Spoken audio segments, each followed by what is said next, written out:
നല്ലൊരു അടിപൊളി ദിവസമായിരുന്നു കേട്ടോ. നമുക്ക് നമ്മുടെ ഒരു ഫ്രണ്ടിൻ്റെ വീട്ടിൽ ഇഫ്താർ മീറ്റ് ഉണ്ടായിരുന്നു. കുറച്ച് ക്ലോസ് ആയിട്ടുള്ള ഫ്രണ്ട്സിനെ മാത്രമേ അവർ വിളിച്ചിട്ടുണ്ടായിരുന്നുള്ളൂ. ഒരു 10-25 പേരൊക്കെ ആയിട്ട് ഒരു അടിപൊളി പരിപാടിയായിരുന്നു കേട്ടോ. അങ്ങനെ ഫ്രൂട്ട്സൊക്കെ നമ്മൾ ചെന്ന് കഴിഞ്ഞിട്ട് എല്ലാവരും കൂടെ കട്ട് ചെയ്ത് സ്നാക്സൊക്കെ ഇങ്ങനെ അൺബോക്സ് ചെയ്യാണ് കേട്ടോ. നമ്മളെത്തിയപ്പോൾ കുറച്ച് ലേറ്റായി പോയിട്ടുണ്ടായിരുന്നു.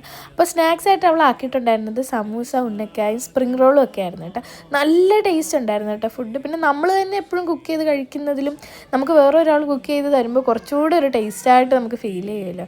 അങ്ങനെ ഫ്രൂട്ട്സൊക്കെ വെച്ച് ഫ്ലോറിലാണ് കേട്ടോ, കുറച്ചധികം പേരുണ്ടായിരുന്നുകൊണ്ട് ഫ്ലോറിൽ പായൊക്കെ വിരിച്ചിട്ടാണ് നമ്മൾ നോമ്പ് തുറന്നിട്ടുണ്ടായിരുന്നത്. പിന്നെ അവർ മെയിൻ കോഴ്സ് ആയിട്ട് ആക്കിയിട്ടുണ്ടായിരുന്നത് റിബ് മന്തി ആയിരുന്നു കേട്ടോ. അത് നല്ല ടേസ്റ്റ് ഉണ്ടായിരുന്നു. പിന്നെ നമ്മുടെ ആൻ്റപ്പൻ്റെ സ്പെഷ്യൽ സ്റ്റൂ ഉണ്ടായിരുന്നു കേട്ടോ. അപ്പോൾ ബ്രെഡും സ്റ്റൂ ആക്കിയിട്ടുണ്ടായിരുന്നു, അതും നല്ല ടേസ്റ്റ് ആയിരുന്നു കേട്ടോ. അപ്പോൾ നമ്മൾ നമസ്കാരമൊക്കെ കഴിഞ്ഞിട്ടാണ് അത് കഴിച്ചിട്ടുണ്ടായിരുന്നത്.